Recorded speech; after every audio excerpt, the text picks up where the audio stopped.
Well, good morning. Welcome to Rooted and Relevant. And this day is a beautiful day here in South Florida. I hope that you're enjoying your day wherever it is.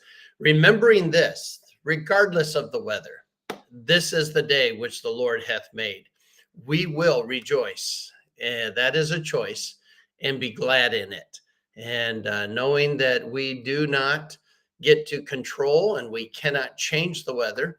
So we might as well support and trust the person who does control and can change the weather, and that is God. Well, in Jeremiah 49, I want to draw our attention to what's going on in Iran and the Middle East and help remind us that Christians don't need to fret. We don't need to worry. We don't need to fear. What we need to do is have our faith increased and be ready for what the Lord is doing, because he is doing something.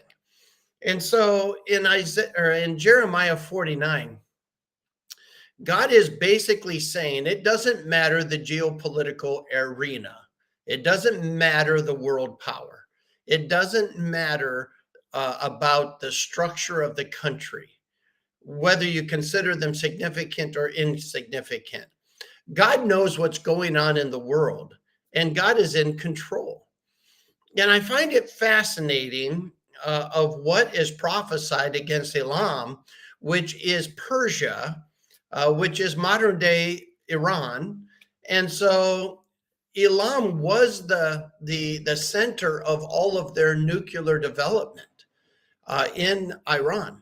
So basically, it is a very interesting pronouncement that at least should get our attention.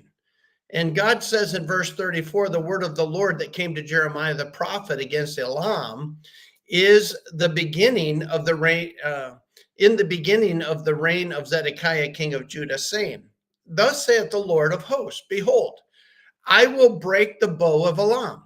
In other words, I am going to destroy the military capabilities of Iran. I'm going to do that. I'm going to break their ability to wreak havoc and to cause chaos in the world. I'm going to be a part of that, God says. And Jeremiah is predicting this, and we know that this is in light of world empires. You know, Babylon was taken over by the Medo-Persians, who were taken over by the Greeks, that were taken over by the Romans. There is a revised Roman Empire coming in the future, and just as sure as those others came to fruition exactly the way God said, the revised Roman Empire will come to power just like God said. But it's very interesting in light of what we're watching happening in real time, that God said, I'm going to, in all of this list of geopolitical structures and God's judgment and control over them, judgment against and control over them, he has said this is going to happen. But for Iran, Persia, Elam, I'm going to break your military ability. And then he says, and upon Elam, I will bring the four winds and the four quarters of heaven, and will scatter them toward the four winds, and there shall be no nation whither the outcast of Elam shall not come. In other words, I am going to scatter the people, for I will cause Elam to be dismayed before their enemies and before them that seek their life, and I will bring evil upon them, even my fierce anger, saith the Lord. And I will send the sword after them till I have consumed them. It's very interesting that he says, I am going to destroy their leadership, and I will set my throne in Elam, and will destroy from thence the king, the supreme leader, and the princes, the potential leaders, saith the Lord. This is very clearly happening in Iran right now, even though this may be prophesying something significantly different. These types of things are foreshadows. They're teaching us that, you know what God says he's going to do, he's going to do. God is in control. And though there may be things that were predicted that were going to happen. There are things that happen in life that are there to remind us that our God is in control. And I can't help but look at these judgments against Elam, Persia, Iran, and say, you know what? God is going to deal. There is a principle of sowing and reaping, and God will deal with these tyrants. But here's the thing, verse 39. But it shall come to pass in the latter days that I will bring again the captivity of Elam, saith the Lord. In other words, there's going to be a restoration.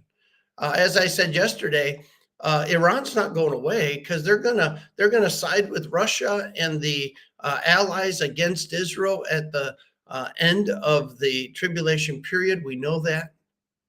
But can I also say that it's interesting that you never find the United States? And so at the end of the tribulation, there's no United States to try to protect Israel. And so they become incredibly vulnerable, reaching out to whoever they can to somehow try to garner some type of protection against the forces around them that are bent on destroying them. And the one who comes to their rescue is King Jesus. And he settles the score for all time and ultimately destroys all of the enemies. And but now is not that. I mean, the next major prophecy to be fulfilled is the rapture of the church, and then the timeline is very well set and very predictable. But until then, we're just watching these events that are foreshadows, reminding us that it doesn't matter the geopolitical structure or strength.